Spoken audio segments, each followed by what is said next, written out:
play board games or card games around a table with friends. And you have all these interesting social dynamics like trust and betrayal and deception and all these things, the way the players are interacting and outthinking one another. And you don't really get that in online video games. So how can we capture that? That led us to Werewolves Within, where you're villagers around a table and you're trying to figure out who the werewolves are, and you're sitting there.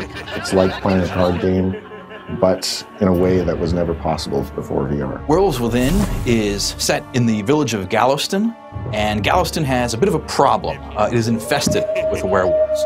And so every night, the villagers get together to figure out who among them are these horrible werewolves acting with these vicious depredations, and they are trying to figure out who to condemn to their doom. There's things that VR replicates. For example, the whisper feature in our game, you could do that in real life, whisper to the person next to you. It really lets you bring that game table experience into VR, into this new technology. All of these social cues, these physical presence elements, these ambient movements that you make while you're at the table, reading your tells and your pantomimes and your giveaways, all of those translate almost perfectly into VR. And that was a perfect fit into the social deduction game that we eventually found ourselves making with Werewolves Within. Your friends have become other townsfolk villagers in this medieval village together, sitting around the table, seeing everybody's body language, talking to each other, playing these social deduction style games, and having a great time, whether you're around the world or next door. One of the features I really like to use in the game is the monologue feature, and most players stand up and they deliver a very heartfelt diatribe on why you shouldn't vote for them or why you should vote for this guy.